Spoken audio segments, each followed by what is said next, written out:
Karibu mpendwa mtazamaji wa Mwangaza Digital, nawe mpendwa msikilizaji wa redio Mwangaza, kusikiliza tafakari ya ujumbe wa Mtakatifu Gaspari, ikiwa leo ni tarehe 19 ya mwezi wa 4.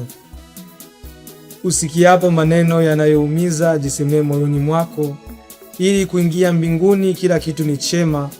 Kwa wema jifanye kama usikii, yafutilie mbali na ufurahi, kwa kuwa unateseka kwa ajili ya upendo kwa Mungu, na umrudishie wema yule aliyekutupia maneno ya kuudhi.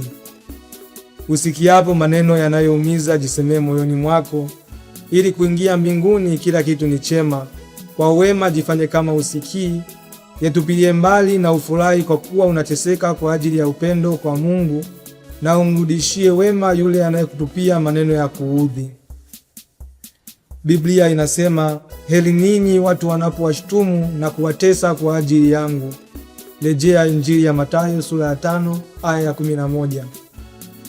Usikiapo maneno ya kuudhi, usihuzunike sana, bali furahi moyoni, kwa sababu mateso hayo unayavumilia kwa ajili ya kumpendeza Mungu. Wakati mwingine ni vyema kujifanya kama usikii maneno mabaya, uyatupilie mbali moyoni mwako, ili asiharibu amani yako. Neno la Mungu linatukumbusha, jibu la upole ugeuza hasira. Rejea Misali sura ya 15 aya ya 1.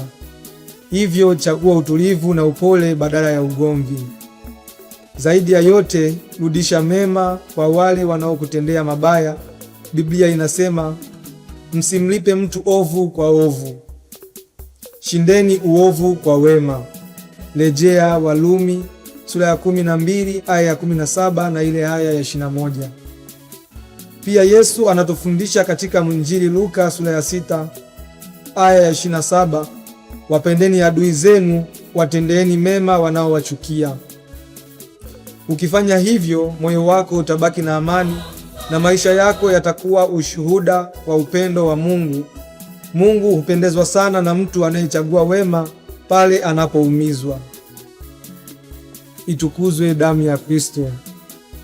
Niliyekuletea tafakari hii ni mimi Frateri Pacomi Deogratias Mnubi, frateri wa shirika la wamisionari wa damu azizi ya Yesu.